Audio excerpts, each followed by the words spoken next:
Santapan Harian Senin 4 April 2022.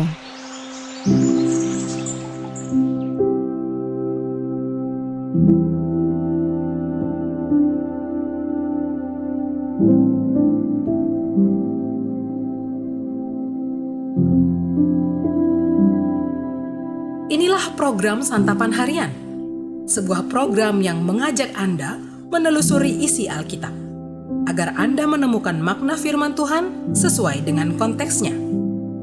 Santapan Harian tertuju bagi Anda yang ingin memiliki kehidupan rohani yang segar, kuat, dan sigap.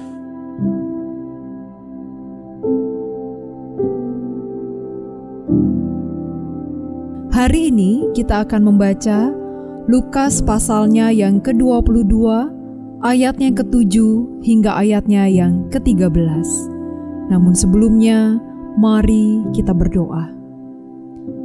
Tuntunlah kami ya Bapa di dalam perenungan firman-Mu saat ini. Di dalam cinta Putra-Mu, Yesus Kristus, kami berserah. Amin. Lukas 22 ayat 7-13. Maka tibalah hari raya roti tidak beragi, yaitu hari di mana orang harus menyembelih domba Paskah. Lalu Yesus menyuruh Petrus dan Yohanes, katanya, "Pergilah, persiapkanlah perjamuan Paskah bagi kita supaya kita makan." Kata mereka kepadanya, "Di manakah engkau kehendaki kami mempersiapkannya?" Jawabnya, "Apabila kamu masuk ke dalam kota, kamu akan bertemu dengan seorang yang membawa kendi berisi air.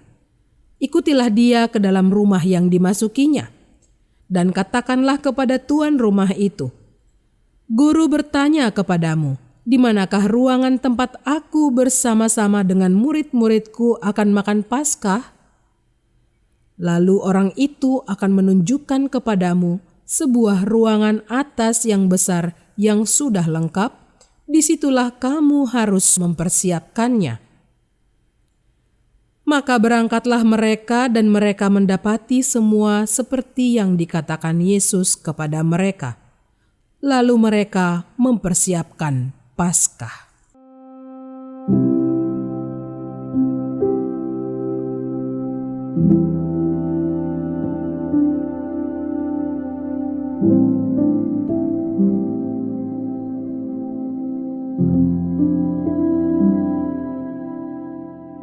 Sahabat Santapan Harian, frase "maka tibalah" menunjuk dibukanya babak terpenting dalam sejarah penyelamatan yang Allah kerjakan melalui Tuhan Yesus Kristus. Yesus sadar bahwa waktunya telah tiba. Ia tahu apa yang akan terjadi, namun itu semua tidak membuatnya mundur. Ia mengutus Petrus dan Yohanes untuk mempersiapkan perjamuan Paskah yang akan ia lakukan bersama para murid.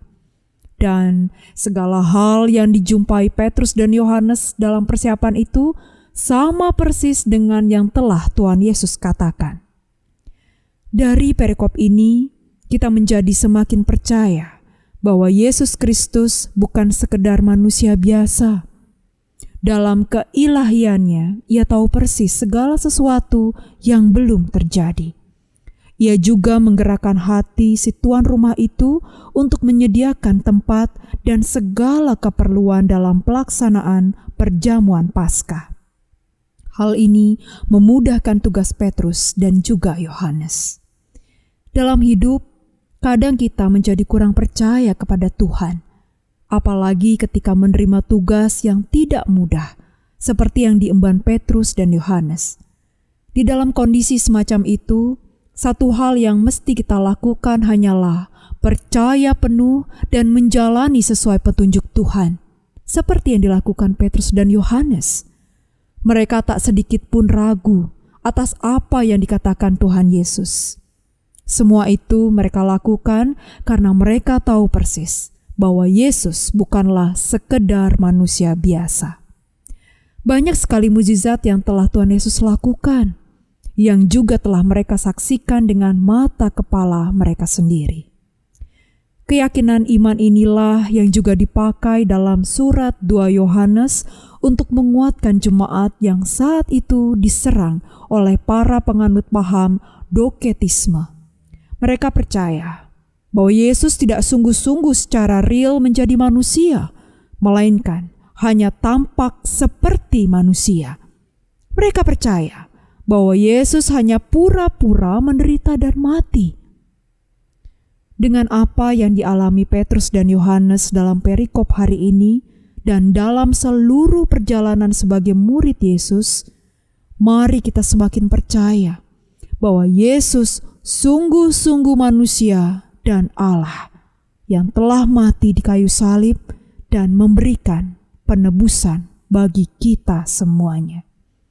Mari kita berdoa.